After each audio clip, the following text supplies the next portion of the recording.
یہ مسلمانوں کے اندر رسول اللہ صلی اللہ علیہ وسلم نے جذبہ جہاد، شوق جہاد کس طرح پیدا کیا، یہ ایک لمبا چوڑا موضوع ہے، مختصر کرتا ہوں۔ رسول اللہ صلی اللہ علیہ وسلم نے خود کہا میں نبی ہوں، میں پیغمبر ہوں۔ آپ کو پتا نا سید ولد آدم ہے، ختم نبوت کا تاج سر پہ ہے، اور خواہش کا کر رہے ہیں میں محمد صلی اللہ علیہ وسلم کی خواہش ہے کہ میں شہید کیا جاؤں، اور پھر میں زندہ ہوں، پھر میں شہید کیا جاؤں، پھر میں زندہ ہوں، پھر میں شہید کیا جاؤں۔ بتائیے ایک نبی جس کے اتنے مقام و مرتبے ہوں، جن کے ہاتھ میں لوائے حمد ہے، جو سید ولد آدم ہے، جن کے کہنے کے اوپر جنت کے دروازے کھلنے ہیں، جن کے کہنے کے اوپر حساب کتاب شروع ہونا ہے، جن کے پاس اس وقت پوری اولاد آدم نے جانا ہے کہ حساب کتاب شروع کرا دیجئے، اتنے مقام و مرتبے والا نبی بھی ایک اور مرتبہ پانے کی خواہش کر رہا ہے، اور وہ کیا کہہ رہا ہے کہ میرا جی بھی چاہتا ہے میں اللہ کے راستے میں شہید ہو جاؤں اور پھر زندہ کروں۔ اور یہ حدیث بھی صحیح ہے کہ جنت کے اندر جو بھی بندہ مسلم چلا جائے گا، اللہ رب العزت اس مجلس کو جنت الفردوس میں جگہ دے۔ اصل زندگی کا مقصد اسی جنت کا حصول ہے، اور بعض صوفیوں نے یہ خام خواہ کا آپ کو اور مجھے مغالطہ ڈالا ہوا ہے، جی جنت کی لالچ میں، جنت کی طمع میں اور جہنم کے خوف کی وجہ سے عبادت نہیں کرنی چاہیے۔ کس نے کہہ دیا؟ یہ صوفیوں نے کہا، بد عقیدہ ہے۔ یہ جنت کی طمع، جنت کی لالچ اللہ نے قرآن پاک میں دی ہے، اور جہنم کا خوف اللہ نے قرآن پاک میں نازل کیا ہے۔ پورا قرآن اگر آپ اس کی ترتیب اٹھا کے دیکھ لیں، آپ حیران رہ جائیں کہ کتنی ہی جزیات صرف جنت کے بارے میں، کتنی ہی جزیات صرف جہنم کے بچاؤ کے بارے میں۔ ہاں، جنت کی لالچ، جنت کی نعمتوں کی خواہش اور طمع کی وجہ سے بھی عبادت ہونی چاہیے، جہنم کے خوف سے اور جہنم کے بچنے کی وجہ سے بھی عبادت ہونی چاہیے۔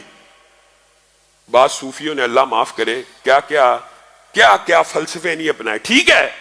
جزوی طور پہ ان کی بات بھی ٹھیک ہے کہ اللہ کی بندگی میں عبادت ہونی چاہیے، اللہ کی فرما برداری میں ہونا چاہیے، اللہ کی محبت میں ہونی چاہیے، لیکن سرے سے باقی باتوں کو فراموش کر دینا اور یہ صرف یہی بات کو عبادت کا عین قرار دے دینا، عبادت کا فرض قرار دے دینا، یہ بھی شریعت کا مطلوب و مقصود نہیں ہے۔ شریعت مکمل ایک ضابطہ ہے، مکمل ایک منظم فکر ہے جو مکمل ضابطہ حیات دیتی ہے۔ اسی لیے رسول اللہ صلی اللہ علیہ وسلم نے، اور یہ جو حدیث میں آپ کے سامنے رکھ رہا ہوں کہ ہر بندہ جو جنت میں چلا جائے گا وہ کبھی بھی کوئی بندہ، یہ صحیح حدیث ہے، اللہ ہم سب کو جنت الفردوس میں جگہ عطا فرمائے۔ اللہ اگر کوئی یوم کتابت تقدیر میں جہنمی یہاں پہ لکھا بھی ہوا، اس کو بھی جہنم سے آزاد فرمائے۔ یہی زندگی کا مقصد ہے، یہی اصل زندگی کا خلاصہ ہے۔ اب کوئی جنت میں چلا جائے گا، صحیح حدیث کے الفاظ ہیں، جنت میں جانے کے بعد کوئی جنتی یہ خواہش نہیں کرے گا میں جنت سے نکل جاؤں، کوئی جنتی یہ خواہش نہیں کرے گا۔ جنت مل گئی، بڑی محنت، سٹرگل، آزمائشوں، زندگی کی تکلیفوں کے بعد، موت کی سختیوں کے بعد، قبر حشر کے بعد ملتی ہے، تو انسان کوئی خواہش کرے گا میں جنت سے نکل جاؤں؟ کوئی انسان خواہش نہیں کرے گا۔ لیکن حدیث کے اندر ایک لفظ موجود ہے استثناء کا، مگر ایک رتبہ، ایک مقام جنت میں بھی ایسا ہوگا جس میں فائز ہونے والے لوگ جنت میں جانے کے بعد بھی خواہش کریں گے کہ ہمیں دنیا میں واپس بھیج دیا جائے۔ اللہ اکبر! وہ کون لوگ ہوں گے؟ نبی کریم صلی اللہ علیہ وسلم نے کہا وہ شہداء ہوں گے، وہ شہید ہوں گے کہ جنت میں چلے جانے کے بعد، جنتوں کی نعمتوں میں کھو جانے کے بعد بھی ان کے دل میں یہ خواہش ہوگی اللہ ہمیں دنیا میں واپس بھیج، ہم تیرے رستے میں پھر جہاد کریں، پھر قتال کریں، پھر ہمارا خون زمین پہ گرے، پھر ہمیں یہ وہ لمحہ ہے۔ یہ کس لیے اللہ سے یہ مطالبہ کریں گے جنت میں جانے کے بعد؟ اس کی ایک وجہ ہے، محدثین نے بھی قربان جائے ان کی خدمات پہ بھی کوئی بات چھوڑی نہیں ہے۔ وہ کہا یہ ہے